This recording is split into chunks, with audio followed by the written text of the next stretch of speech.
Emma had mentioned earlier in the week that an important dinner with international partners was scheduled for Friday evening, and her attendance was non-negotiable. She explained that it was an excellent opportunity to make a strong impression on senior management and potentially secure a promotion.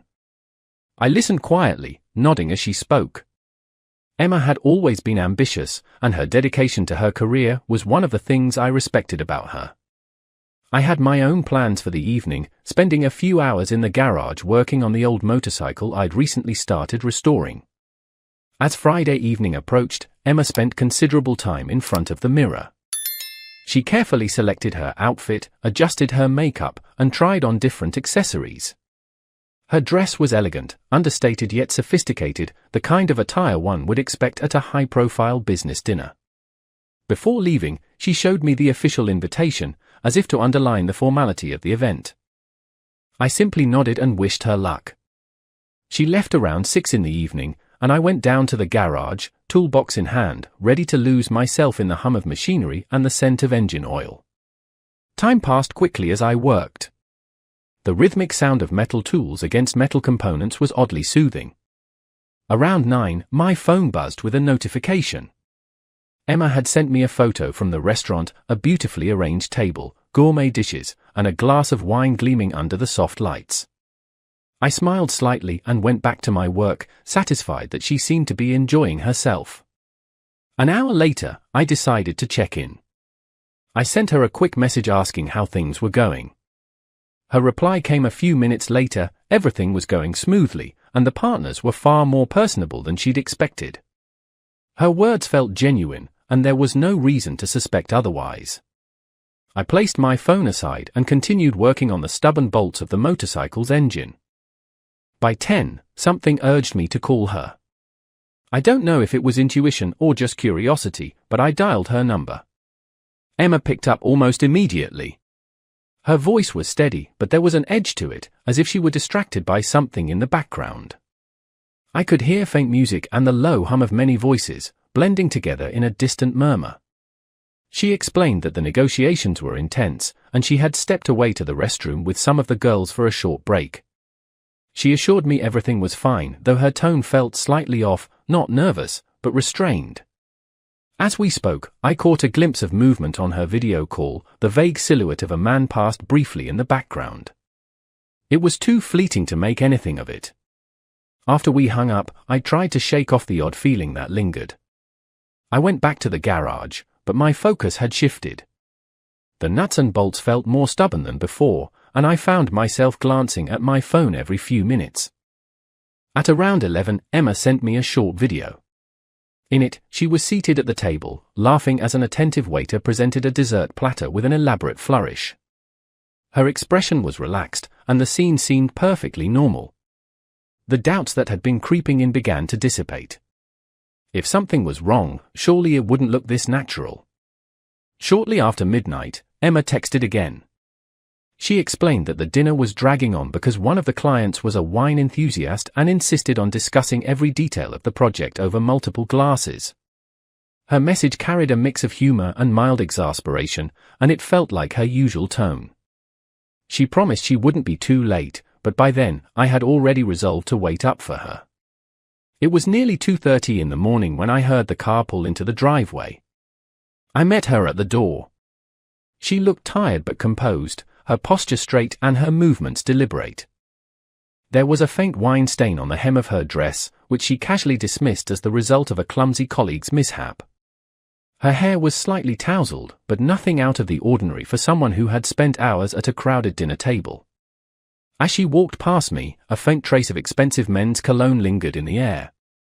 It was subtle, almost imperceptible, and I immediately reasoned that it could easily have come from one of the executives she'd been seated near. Emma must have noticed my slight hesitation because she sighed and went on to explain. She described how the entire room was filled with an overwhelming mixture of colognes, perfumes, and the lingering scent of wine. The combination had been so intense that it nearly made her nauseous at one point.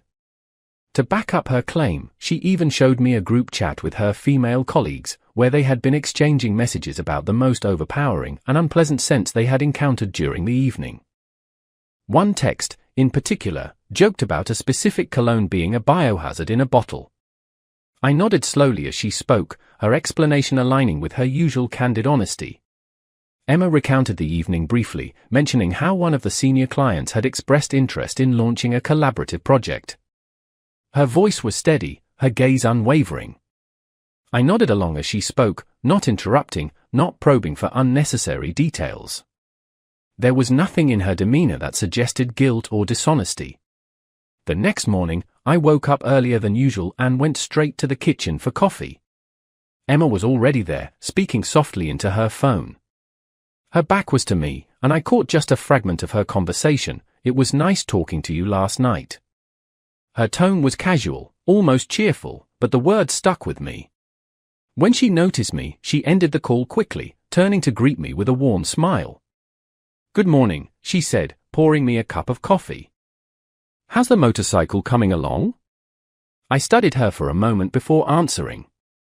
Everything about her seemed perfectly normal. Her movements were fluid, her smile genuine. There was no hesitation, no faltering under my gaze. I responded casually and sipped my coffee, letting the moment pass without confrontation. The rest of the day unfolded without incident. Emma busied herself with chores and emails, while I retreated to the garage again. My mind occasionally drifted back to dinner, to the phone call, to the faint smell of cologne and the fleeting silhouette on her screen. Yet none of these things amounted to anything concrete. Emma had always been honest, dependable, and dedicated to her work. The dinner made sense. The circumstances checked out. There was no clear reason to doubt her.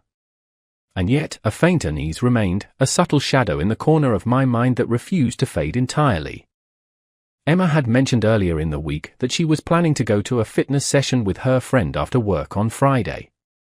She had recently purchased a membership at an upscale fitness club, and according to her, the workouts there weren't just about physical exertion, they were a way to clear her head and reset mentally. I didn't question it. Emma had always been disciplined when she committed to something new, and this wasn't out of character for her. I had my own plans for the evening, a football match with some friends at Mike's apartment. Before leaving, Emma spent an unusually long time fussing with her gym bag. She unzipped it, rearranged its contents, zipped it up again, and repeated the process several times. I noticed, but said nothing. Just as she was about to step out the door, she paused, smacked her forehead lightly, and announced she'd forgotten her sneakers. She darted back upstairs, returned a few minutes later, gave a quick wave, and headed out. As she walked away, I caught a glimpse of her leggings. They were brand new, sleek, and stylish, more suited for a photo shoot than a grueling workout. I shrugged it off. Women often dressed well even for mundane activities.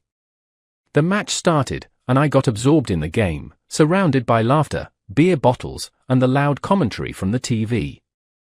Around 8 o'clock, my phone buzzed.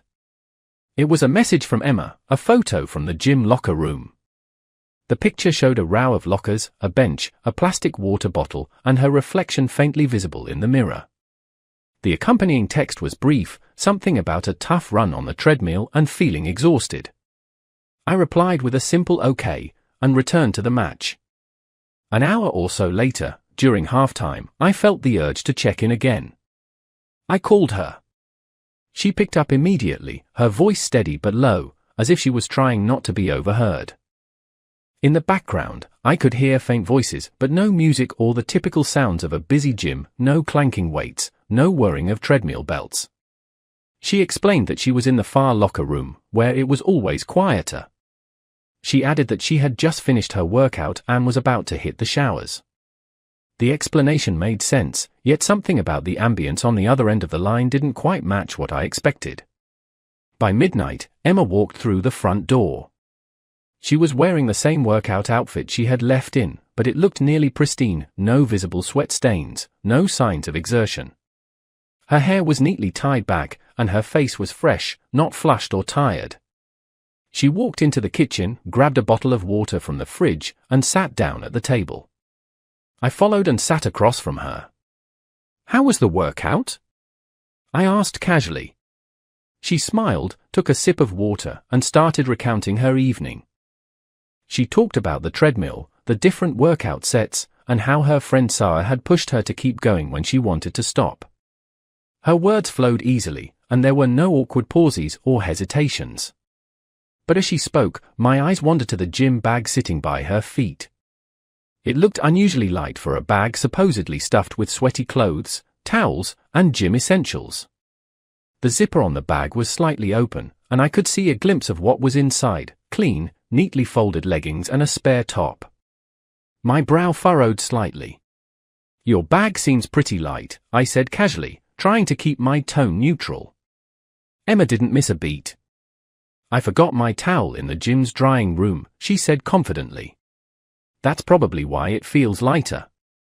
Her explanation was quick and precise, but it felt rehearsed, like she'd anticipated the question.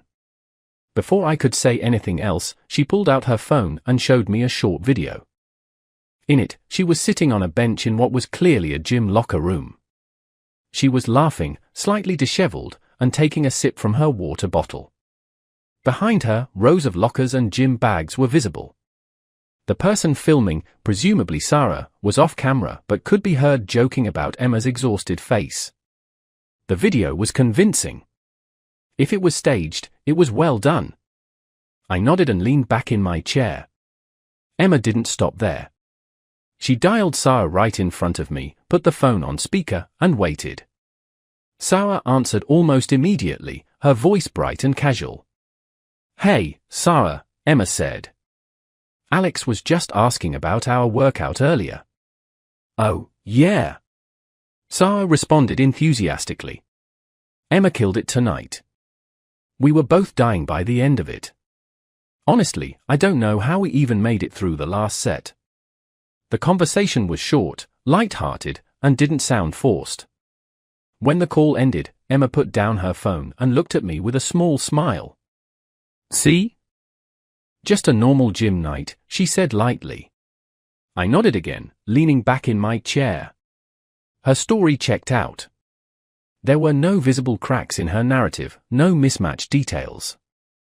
And yet, something still didn't sit right with me. It wasn't the words, or even her actions, it was just a faint feeling, like an itch in the back of my mind that I couldn't quite scratch. I stood up, stretched, and let out a breath. "All right," I said, letting my tone relax. "Let's drop it." "But Emma, you've been acting a little strange lately." She tilted her head slightly, her smile softening. "You know," I continued, meeting her gaze, "if something ever happens, if there's ever something I need to know, I'll find out. You understand that, right?" Emma nodded slowly, her eyes locked onto mine.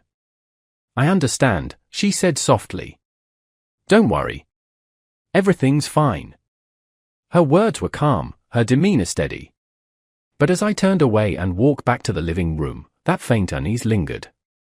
It was a quiet, nagging presence, impossible to fully dismiss. Emma mentioned in the morning that she had an important client meeting scheduled at the office later that evening. She explained that negotiations might stretch late into the night, so I shouldn't expect her home for dinner.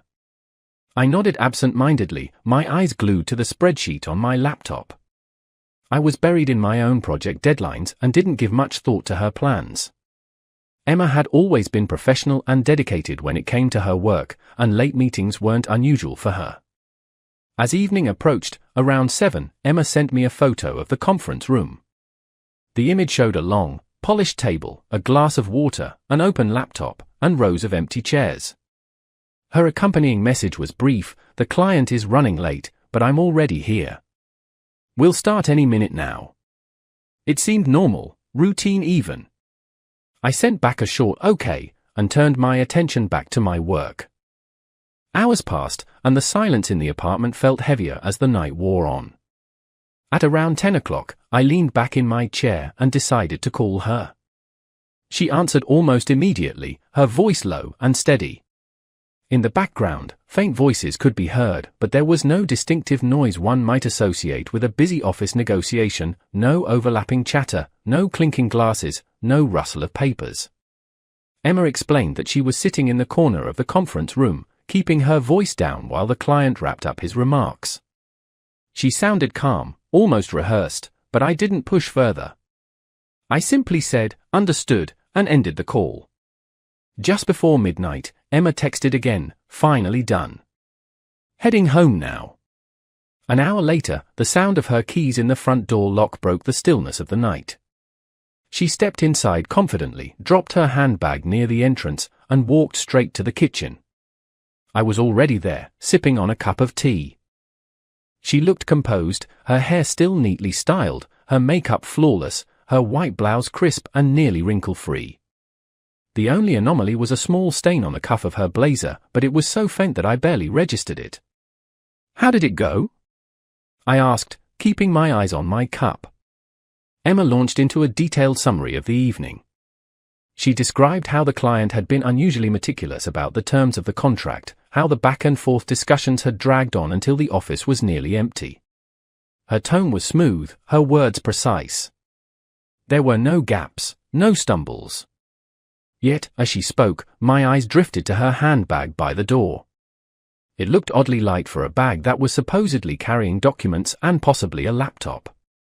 "Your bag seems pretty light," I remarked casually. Emma barely hesitated.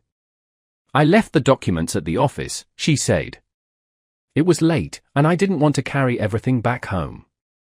I'll pick them up tomorrow." Her delivery was sharp and confident, but something about the explanation felt practiced. She reached into the fridge, pulled out a bottle of water, and took a sip. Her movements were fluid, controlled. I decided not to press further. The answers had been given, and pushing would only escalate things unnecessarily. I finished my tea, stood up, and walked to the bedroom. The next morning, while reaching into our shared wardrobe to grab my jacket, something caught my attention. Wedged into the corner of one of Emma's blazer pockets was a crumpled receipt. Without thinking, I pulled it out and unfolded it. It was from a coffee shop, time-stamped right around the time Emma was supposedly in the middle of her client meeting. The receipt listed 2 coffees and a croissant. At breakfast, I placed the receipt calmly on the table between us. 2 coffees and a croissant? In the middle of late-night negotiations? I asked, my voice steady, void of accusation. Emma looked down at the receipt, then back up at me. Her expression didn't waver. "The client was late," she said. I grabbed a quick bite with a colleague while we waited. The conference room was freezing, and we had time to kill. Her explanation was smooth, her voice measured. She met my gaze directly, without flinching. I leaned back slightly, studying her face, searching for any crack in her composure. There was none. I nodded slowly and reached for my coffee cup. But I wasn't done. "And your makeup?" I said after a pause. "It looks fresh. Like you just got ready, not like you spent hours in a tense meeting." Emma smirked faintly and shook her head. "Good makeup, Alex. It's not rocket science. Besides, are we really doing this? This feels like a police interrogation." Her attempt at humor didn't quite land. The smile was there, but it felt controlled, deliberate. I said nothing more. I drank my coffee, set the cup down, and got up to wash it in the sink. Later that day, the conversation still weighed on me. I decided to call an old acquaintance who worked in the same industry. We exchanged pleasantries, talked about work, and eventually, I brought up the client Emma had mentioned. "Yeah, that meeting," he said casually. "Tough negotiations, I heard. They were in the office until pretty late. Must have been exhausting." His words settled something inside me. The timeline matched, the details checked out. If there had been any inconsistencies or oddities about Emma's story, they didn't seem to have made their way into the professional circles. I hung up the phone and let out a breath I didn't realize I was holding. The knot in my chest loosened slightly. There would always be small details that didn't quite add up, coincidences, oddities, little cracks in the narrative that could easily be explained away. For now, though, the pieces seemed to fit. I leaned back in my chair and stared at the ceiling. "All right," I muttered to myself. Maybe everything really is fine. Emma had mentioned the day before that she would be staying home over the weekend to work on an urgent project for her boss. She explained that it was easier to concentrate at home than in the office, where constant interruptions made focus nearly impossible. I didn't question her decision, it was logical, and Emma had always been diligent about her work.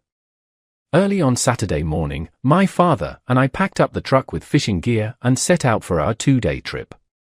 The weather was promising, and the drive was peaceful. By the second day, the sky had turned grey, and clouds gathered on the horizon. My father suggested we head back earlier than planned.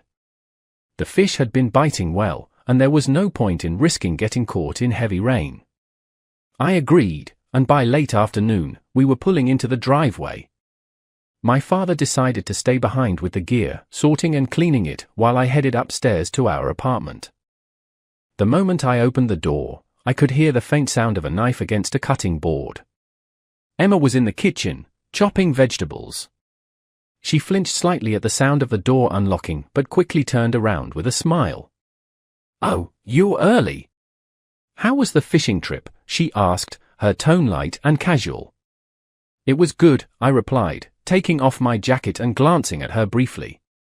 The kitchen table caught my attention. 2 plates with remnants of food, 2 wine glasses with faint rings at the bottom, and 2 empty coffee cups sat there. The scene suggested recent company. "Had company?" I asked, nodding toward the table. "Yes, Kate came by," Emma said easily. "She helped me with some spreadsheets, and we had lunch together."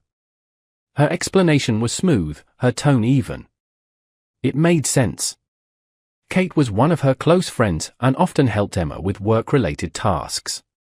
I nodded and moved toward the bedroom to change out of my outdoor clothes. As I walked through the living room, something bright on the carpet caught my eye, a yellow sock, crumpled near the edge of the couch. It wasn't mine, and it definitely wasn't Emma's. I picked it up, turned it over in my hand, and tucked it into my pocket without a word. In the bathroom, a damp towel was slung over the rack. It was bunched up, not neatly hung like Emma usually left her towels. It struck me as slightly out of character, but again, I brushed the thought aside. Maybe Kate had used it after washing her hands or freshening up. When I returned to the kitchen, Emma was still chopping vegetables, her focus on the cutting board. I placed the yellow sock on the counter. "What's this?" I asked casually. Emma glanced over, her brow furrowing slightly before her expression cleared. "Oh, that's Kate's." She came over straight from yoga and must have left it behind when she changed out of her workout clothes. She said she was in a hurry. Her answer was quick and confident. I considered it for a moment and then shrugged. It was plausible. Kate was known for being scatterbrained sometimes, and forgetting something as small as a sock wasn't unusual for her. The evening carried on without any tension. Emma cooked dinner, and I helped set the table. As we ate, she casually mentioned that her boss had called earlier. Apparently, if she completed her project on time, there was a good chance she'd be considered for a promotion. Her voice was steady, and her expression was composed. I nodded, congratulating her lightly. Later, while Emma was tidying up the kitchen, I overheard her talking on the phone. Her voice was bright and cheerful, and I caught snippets of her conversation. "Kate, thanks again for helping out. Honestly, I don't know what I would have done without you. And that wine you brought? Perfect. Yeah, the spreadsheets are all sorted now." Her tone was relaxed, and her laugh was genuine. It sounded like an ordinary conversation between friends. I returned my attention to the news on my phone and didn't think much more about it. After dinner, Emma and I settled into our usual evening routine. She went back to her laptop to finalize some details on her project, and I spent some time watching TV. Everything felt normal, routine. When I eventually got up to put away the dishes, I noticed the yellow sock still sitting on the hallway console table. I picked it up and placed it neatly on the edge, figuring Kate would probably swing by soon to collect it. The next morning, just as I was finishing breakfast, the doorbell rang. It was Kate. She greeted me with her usual cheerful demeanor and immediately spotted the sock. "Oh my gosh, there it is," she said with a laugh, picking it up. "I knew I left it somewhere." I swear I'm the most forgetful person alive. I chuckled lightly and nodded as she waved goodbye and disappeared down the hallway. Emma appeared in the doorway, coffee cup in hand. "Told you it was Kate's," she said with a playful smile. "Yep, you did," I replied simply. The day carried on as usual. Emma went back to her project, and I spent some time cleaning up the garage. The details of the previous evening, the sock, the towel, the conversation, all fit into a neat little narrative. There was no lingering doubt, no unexplained gaps. It started with good news. Emma came home late one Friday evening, slightly unsteady on her feet and flushed from alcohol. She kicked off her heels at the door, holding a bottle of expensive champagne in one hand and her purse in the other. Her smile was wide, and her eyes sparkled with excitement. "Guess what?" she said, leaning against the door frame. I looked up from the TV, mildly surprised. "What happened?" "I got promoted." "Again?" she exclaimed, throwing her arms in the air triumphantly. "We celebrated at the office, but now I'm home, and we're celebrating together." I stood and walked over to her, offering a congratulatory hug. Emma had always been ambitious and driven, so a promotion wasn't entirely unexpected. But there was something about her demeanor, her excitement felt almost exaggerated, her energy a bit too manic. Still, I pushed those thoughts aside and joined her in a toast. The following week passed uneventfully. Emma seemed focused on her new responsibilities, working late and occasionally leaving early in the morning for meetings. I didn't think much of it. Success demanded sacrifices, and she had always been ready to make them. But things took a sharp turn one Thursday evening when my phone rang. It was one of Emma's colleagues, a guy I'd met briefly at an office Christmas party. He was awkward, overly formal, and always seemed to sweat even in air-conditioned rooms. I answered, curious about why he was calling me. "Alex, we need to meet." "It's about Emma." "It's important." His voice was serious, almost urgent. "Can't you just tell me over the phone?" I asked, glancing at the clock. "No. This isn't something I can explain here. Meet me at O'Malley's bar in an hour." "Please." I hesitated, then agreed. I told Emma I needed to run an errand, something about dropping off a screwdriver at my dad's place. She barely acknowledged me, engrossed in her laptop and a pile of papers. At the bar, the colleague was already there, nervously drumming his fingers against a glass of soda. I sat down across from him. "What's this about?" I asked. He looked around, making sure no one was listening, then leaned forward. "Do you know what your wife does with her boss?" I froze for a moment, my expression neutral. "No." "Enlighten me." "She's been promoted 3 times, Alex." 3. In less than a year. Do you think that's normal? People in our office wait years for just one promotion. And Emma? She's climbing the ladder like it's an escalator. I didn't respond. He reached into his coat pocket, pulled out his phone, and unlocked it. What he showed me made my stomach drop. On the screen was a video. A shaky, low-quality recording, but the content was unmistakable. Emma, on her knees, in her boss's office, performing something that left little to the imagination. I stared at the screen, my face devoid of emotion. When the video ended, he pocketed his phone and leaned back in his seat. That's how she's earning those promotions. And while we've been breaking our backs for scraps, she's been. Well, you've seen it yourself. I stayed silent, processing what I'd just seen. But, he continued, there's a way to fix this. If you want revenge, real revenge, we can set her up. We can make sure she gets caught, publicly humiliated, and fired. All you have to do is play along and not tip her off. The idea was simple, but effective. He'd plant evidence, subtly sabotage her work, and expose her relationship with the boss at the most critical moment. She'd be left with nothing. I considered it. It was cold, calculated, and efficient. I nodded. Okay. Let's do it. I left the bar without another word, got into my car, and drove home. Emma was already asleep when I arrived, curled up on her side of the bed.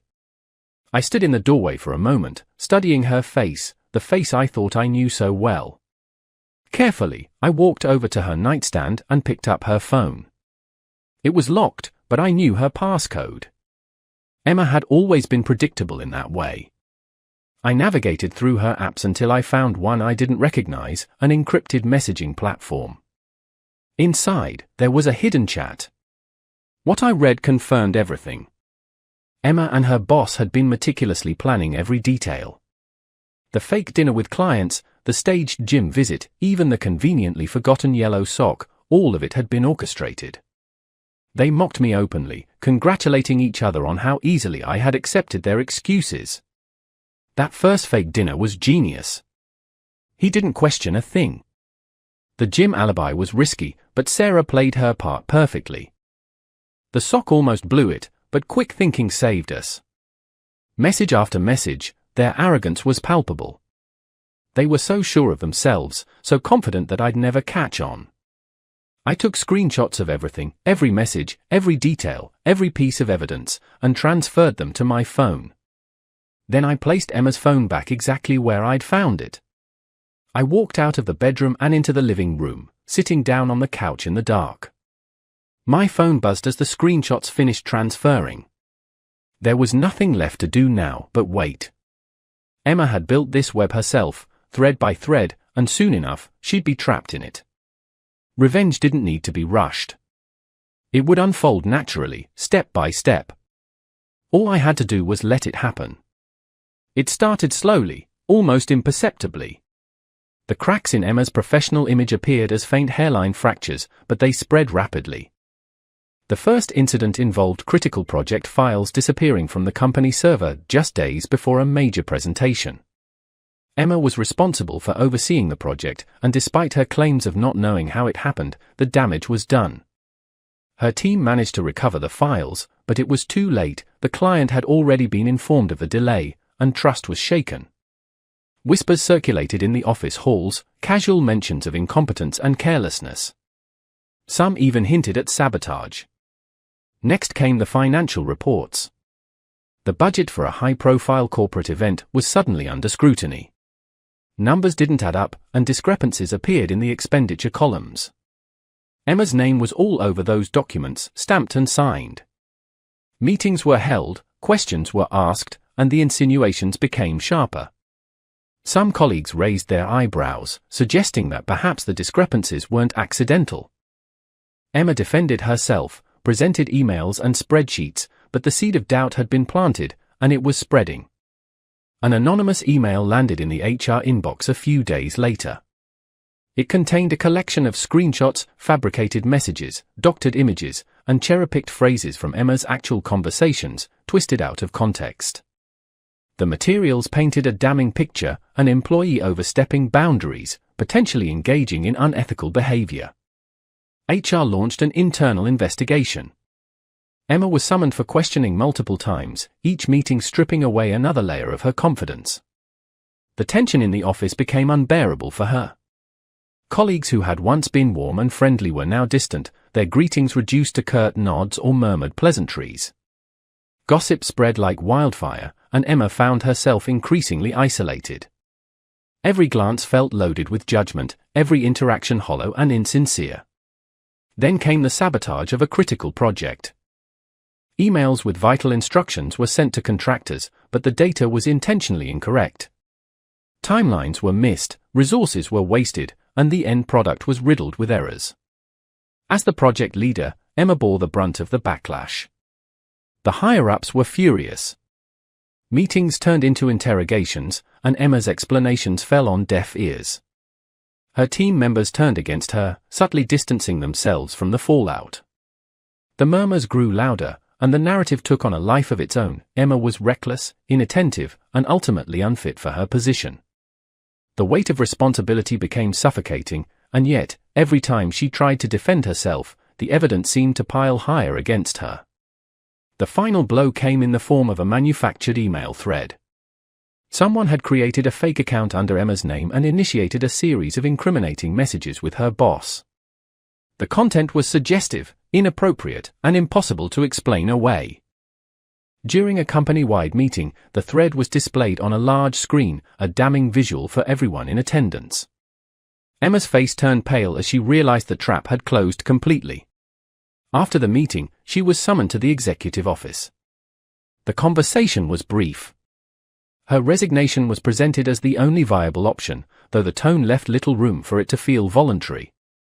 She walked out of the office building with a cardboard box of her belongings, her heels clicking hollowly against the marble floor. That evening, she came home. I was sitting in the living room, scrolling through my phone when I heard the door open. Emma stepped inside, clutching her box of office supplies like a lifeline. Her eyes were red, her makeup smeared slightly at the edges. She set the box down by the door and walked toward me slowly. "It's over," she said, her voice cracking. "They fired me." I looked at her, keeping my face neutral. "Why? What happened?"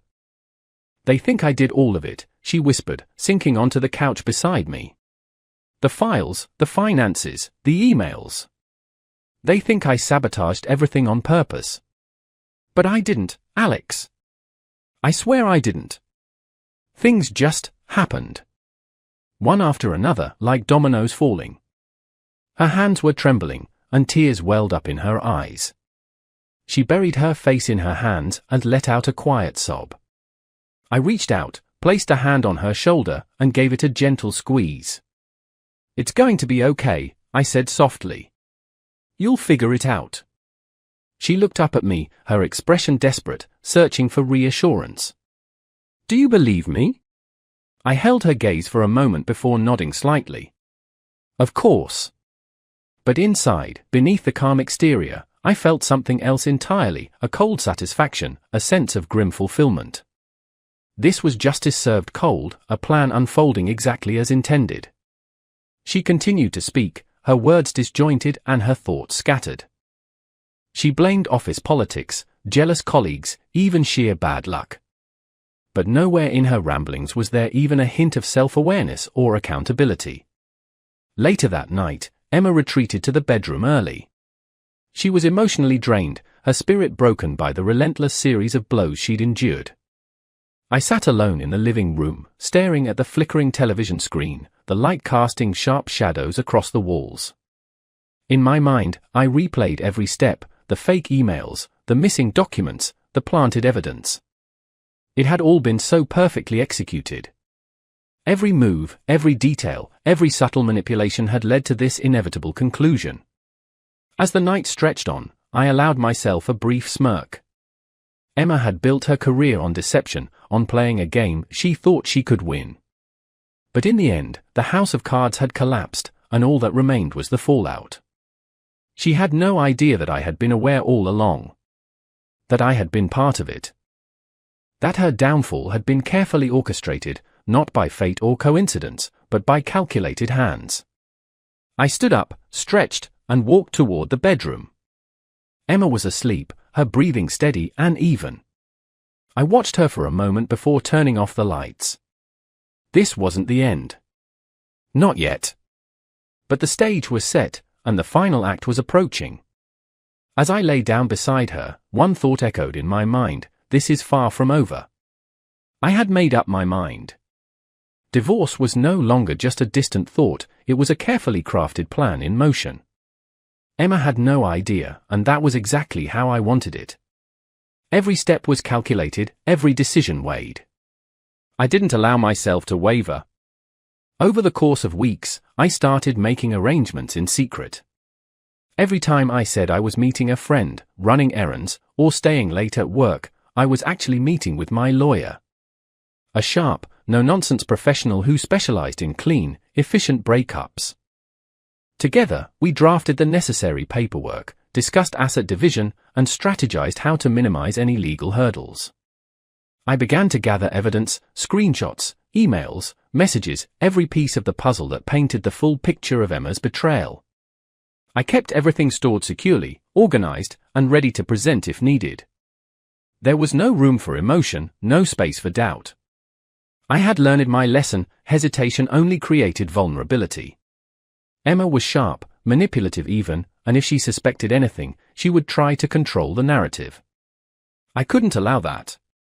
Over time, I began to mentally detach from her. Conversations became shorter, interactions more transactional. I stopped trying to analyze her words or actions. It didn't matter anymore.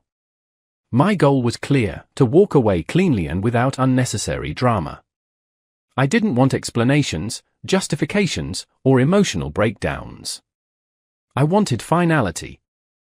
I spent late nights reviewing the divorce papers, double-checking the fine print, and ensuring everything was airtight. The apartment, our savings, and even minor details like shared subscriptions were addressed. I planned how I would collect my belongings without drawing suspicion. A suitcase here, a box there, it was all done discreetly, piece by piece.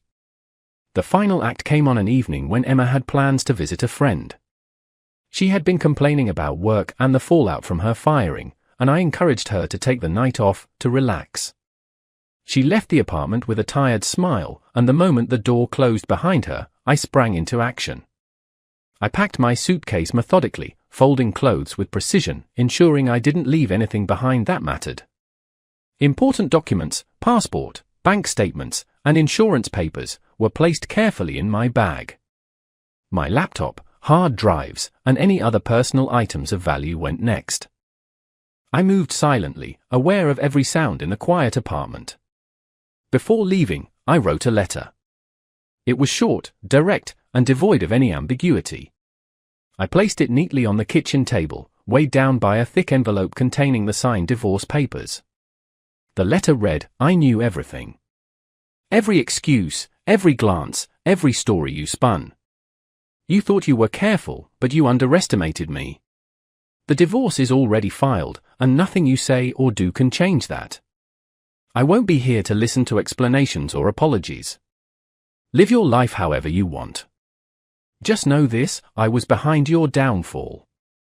Goodbye, Alex." With that, I walked out of the apartment, locking the door behind me for the last time. A few days later, I ran into one of our neighbors, a middle-aged man who always seemed to know everyone's business. He leaned against the railing, his voice low. "You know, Alex, the night she came home and saw your letter, she broke down right there at the doorstep. I could hear her crying through the door. She was there for hours, man. Didn't move, didn't sleep, nothing." I nodded, my expression blank. I didn't feel pity, nor did I feel satisfaction. It was simply done. The legal proceedings moved quickly. My lawyer ensured that everything went according to plan.